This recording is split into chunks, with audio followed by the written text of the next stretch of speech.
¿Alguien no? No, muchas gracias. Bien. Bueno, hola, el día de hoy me encuentro con Alberto Ángeles Sánchez, licenciado en Administración de Empresas por el Instituto Tecnológico y de Estudios Superiores de Monterrey, Campus Querétaro. Él fue jefe del área de administración del Centro de Readaptación Social San José el Alto, Querétaro, secretario técnico del Patronato de Reincorporación Social del Estado de Querétaro, subdirector de apoyo técnico interdisciplinario del Cerezo San José el Alto, director del Centro de Readaptación Social de San Juan del Río Querétaro, director del Centro de Readaptación Social de San José el Alto, subdirector administrativo de la Dirección de Reinserción Social del Estado de Querétaro. Los cargos anteriores los realizó entre los años de agosto de 1994 hasta octubre del 2015. Muchas gracias por aceptar hacer esta entrevista. Esta entrevista es para la materia de metodología de la investigación. Y bueno, vamos a empezar con las preguntas. Bueno, sabes. En tu experiencia, ¿cuáles serán las principales violaciones a los derechos humanos en el sistema penitenciario en México en la época actual? Ok, mira, para empezar, yo creo que es importante que entremos al contexto del sistema penitenciario en la República. Actualmente existen aproximadamente 229,000 espacios para reclusos en el sistema penitenciario mexicano y una población actual vigente más o menos de 240,000 internos.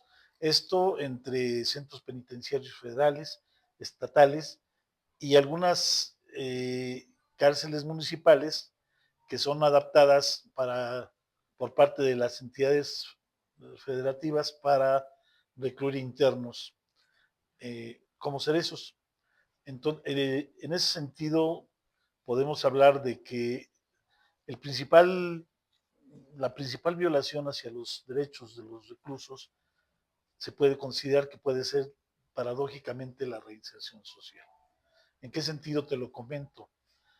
En el sentido de que para que el proceso de reinserción social se dé, deben existir las condiciones de internamiento adecuadas para que cada recluso tenga la oportunidad de proveerse de las posibilidades que te dé el gobierno para reinsertarte de nuevo en la sociedad. En este sentido, uno de los principales problemas es precisamente el hacinamiento que puede existir en los centros de reclusión. Aparentemente podría decirse que hay una sobrepoblación en los centros penitenciarios del país del 5% en términos generales, pero esto realmente no refleja la realidad penitenciaria, porque estamos hablando de que hay centros penitenciarios en las zonas urbanas, como son Monterrey, México y otros estados, en los cuales la población rebasa hasta el 60% de la capacidad de los centros penitenciarios. Entonces, en ese sentido, existe hacinamiento. ¿Cuál es el problema principal? Que obviamente no existe eh, las condiciones para que los internos tengan una estancia digna dentro de los centros penitenciarios. Entonces, yo te puedo comentar que para poder trabajar con los internos en el proceso de reinserción social, deben estos vivir una estancia digna para poder estar en condiciones de poder entender la reinserción social, los tratamientos que tú les das. Bueno, lo comentaré más adelante. Obviamente, otro de los derechos violados es el de la libertad, aunque realmente se supone que están recluidos por órdenes judiciales o por la comisión de algún delito. Sin embargo, puede ser que algunos de los internos puedan ya estar en posibilidad de obtener una libertad anticipada que les dé la posibilidad de continuar fuera del centro penitenciario su tratamiento, o incluso personas que se encuentran recluidas, entre otras cosas, por este, mm, la oficiosa, eh, pena privativa oficiosa. Ajá.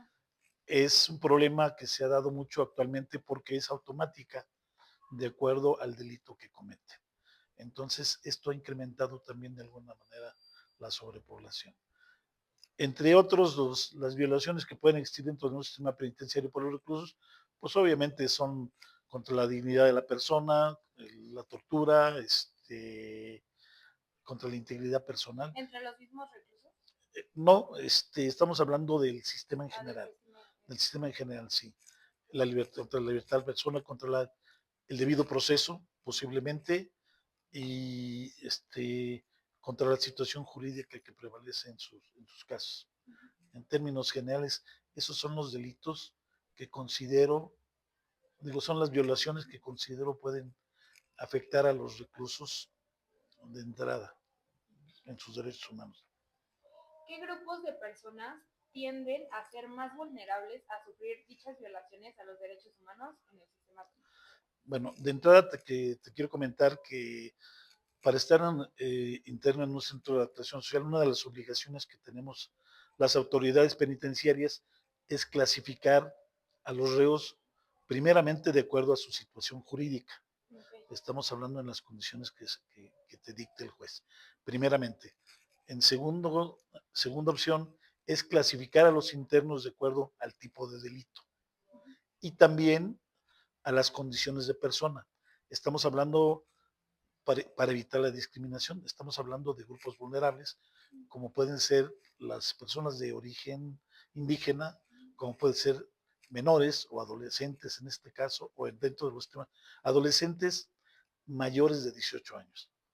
Y personas precisamente de la comunidad LGBT y mujeres, porque hay centros penitenciarios que aún, si bien están clasificados por sexo, las condiciones de separación no son las adecuadas para que exista realmente una separación. Entonces son los grupos vulnerables. Ahora, todas las personas pueden ser vulnerables dentro de un sistema penitenciario si no están debidamente clasificados, si no se encuentran en grupos homogéneos. El problema, volvemos a lo mismo de la sobrepoblación, es el hecho de que tú como autoridad penitenciaria, aunque quieras encontrar los espacios para que los puedas clasificar de acuerdo a las condiciones de personalidad o de grupos vulnerables, no se hace posible. No da el espacio. El espacio no lo da. Entonces, en este sentido, reitero que pueden ser vulnerables cualquier grupo de personas homogéneas dentro del sistema penitenciario. ¿Existe acceso suficiente a servicios básicos como alimentación, agua potable y atención médica en los centros penitenciarios? En términos generales, la obligación de la autoridad penitenciaria, sea federal, estatal, tenemos que proveerles, tenemos la obligación de proporcionar todo lo que le permita al interno estar en una situación de estancia digna, que tenga la facilidad de obtener todo lo que sus derechos como persona puede obtener para vivir aún en el internamiento. Sin embargo, pues por cuestiones presupuestarias, de acuerdo a la entidad federativa, puede ser la participación que tenga cada estado en cuanto a la distribución del presupuesto a través de la cantidad de internos. Eso te puede permitir o no permitir lo que tú les puedas otorgar dentro del sistema de la prisión. Sí existen diferencias en la participación estatal, que en los servicios federales tienen determinado un costo por interno aproximado de 2,800 pesos por interno. Entonces es más proporcional, pero en los cerezos de los estados depende la participación que el estado determine para cada prisión y la cantidad de prisiones que tenga y la cantidad de internos que tiene para poderlas otorgar los servicios. Si bien es obligatorio, cuando el gobierno es el que manipula, más no el que manipula, el que otorga los servicios, pues tiene la obligación de otorgárselos a cada interno. Sin embargo, existen cerezos donde el control no está en manos de la autoridad hacia el interior. Entonces, para obtener los servicios, existen personas ajenas a la autoridad que son las que te proveen o te venden inclusive los propios servicios. Hay internos que tienen que pagar el derecho al agua, el derecho al dormitorio, el derecho inclusive hasta la alimentación. Entonces, eso no te permite que la autoridad pueda otorgarle los servicios que quiere.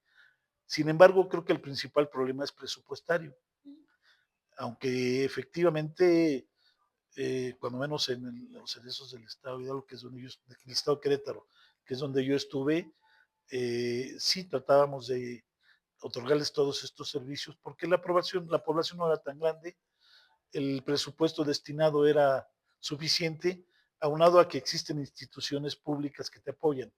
¿Y usted hacía gestión para eso o solito se lo...? Sí, existen acuerdos con instituciones públicas. En el caso de la salud, teníamos médicos internos trabajando para la población, y adicionado a esto, si se necesitaban servicios de tercer nivel en cuanto a la salud, la Secretaría de Salud del Estado era quien nos apoyaba para darles el tratamiento, inclusive intervenciones quirúrgicas, y así en varios servicios.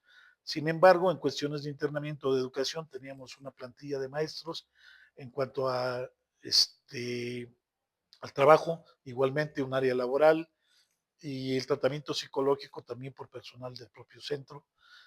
Entonces, existían las condiciones. Sin embargo, por ejemplo, en algunos estados hay prisiones municipales que se han adaptado como cerezos. Entonces, adolecen de todo este cuerpo técnico que está para darles el tratamiento de reinserción. Entonces, reitero que la principal violación a veces hacia los internos